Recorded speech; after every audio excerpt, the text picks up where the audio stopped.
Yung gumising ka sa umaga na ganito ang gigisingan mo, nako Diyos ko naman, pusang gala talaga. Ito mga halaman ko kasing ito sa labas, ayaw tigilan ng pusa. Ito ang ginawa sa isang paso kong millionaire, snake plant na pinakaala-alagaan ko. Ayan, siguro hindi siya nasiyahan na kutkutin.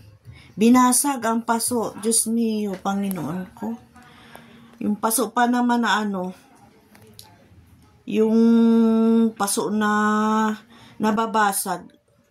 Ganyan kasi ang mga paso ko dahil pag iyang snake plant, pag tinanim mo sa plastic na paso iyan, ay pag sumuwi at umugat ng madami, nababasag, nabubutas. Kaya talagang ako kadalasan kung paso ay dito ganito.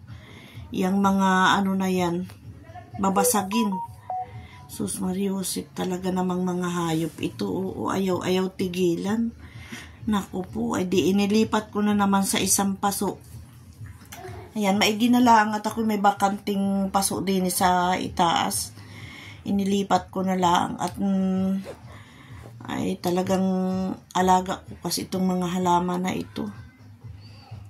Talagang pinaghihirapan ko, pinagkakagastusan ko yan. Kaya masama baga naman sa loob na, masama sa loob natin na ganyan ang mangyayari sa ating mga halaman. Diyos ko, ang gulat ko talaga kanina pagkagising. May pusa kasi dito na nandyan lang sa karsada nakatira. And ay permi kong nahuhuling naari sa amin tiris. Inaaway yung aking alaga. Pag nakikita niyang nandito sa terrace, yung aking alagang si Winwin, ahabulin niya yan. Abangayin niya yan. Talagang may pusa, talagang salbahe, Yan.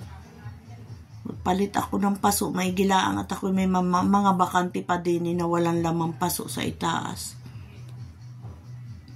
Tanim ko na lang uli. Sayang, baguhan pala ang namang naugat ari. Talaga namang napaka sutil na mga pusa.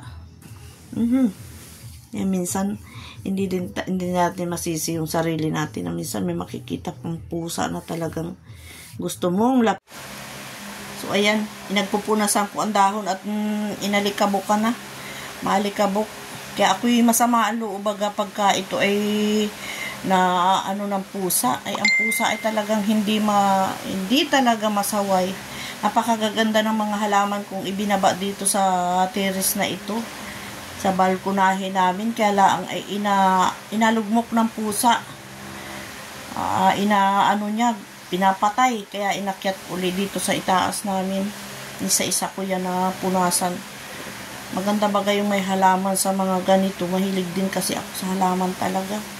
Kaya ganyan. Sarap ng mag-alaga ng halaman. Isa-isa kong yan. Punasan para malinis dito. Inilagyan ko nga ng mga tusok-tusok. Yung mga pinagbarbecuehan, inilagay ko dyan. Pero hinugasan ko naman. Para matakot ka ako.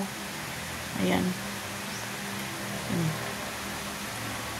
Dito yan. Gaganda dati yan. Nilalis ko na nalugmok ng pusa. Yan. Hanggang dito na lang ulit ang aking vlog. Maraming salamat sa panonood. Thank you so much sa mga nagsusupport dyan sa aking video. Maraming salamat.